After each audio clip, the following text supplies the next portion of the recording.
महाराष्ट्रातच आहे हे आता स्पष्ट झालं. नीट पेपर फुटीचं केंद्र जर महाराष्ट्रामध्ये असेल, त्याचा केंद्रबिंदू लातूरपासून पुण्यात पसरलेला असेल, तर त्याची जबाबदारी ही देशाचे शिक्षण मंत्री धर्मेंद्र प्रधान यांच्या इतकीच राज्याचे मुख्यमंत्री सन्माननीय देवेंद्र फडणवीस यांच्यावर सुद्धा आहे.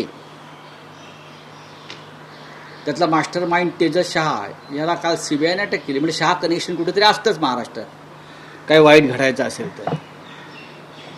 याची जबाबदारी देवेंद्र फडणवीस घेणार आहेत का, हा माझा प्रश्न आहे.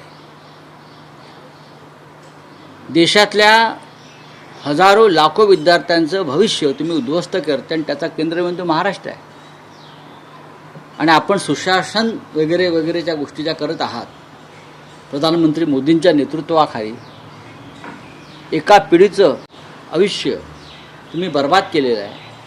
आणि देवेंद्र फडणवीस त्याच्यावरती काहीच बोलायला तयार नाही. एक पत्रकार परिषद तरी घ्या, आम्ही तुम्हाला प्रश्न विचारू. याचा अर्थ या पेपरफुटीमागे भारतीय जनता पक्षच आहे. आपापल्या लोकांना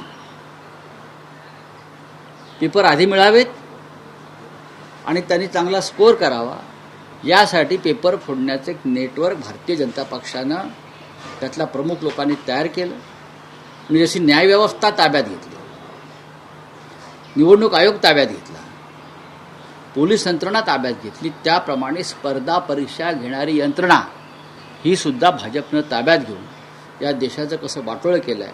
आणि त्याचा केंद्रबिंदू दुर्दैवानं महाराष्ट्र आहे.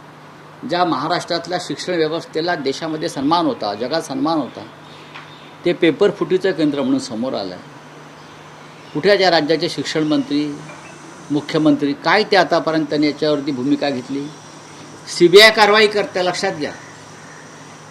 गृहमंत्री या राज्याचे काही त्यांचे पोलीस करत नाहीत, हा एक गंभीर विषय आहे.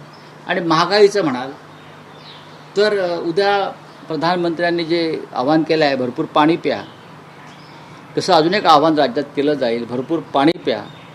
पाणी प्यायलं की त्याचं आपोआप पेट्रोल होईल आणि ते पेट्रोल वापरा. कारण हिंदुत्व आहे ना त्यांचं नवीन, हे नवीन हिंदुत्व आहे, नवीन हिंदुत्व आहे. आता महाराष्ट्रामध्ये वडापावबरोबर काय येणार आहे?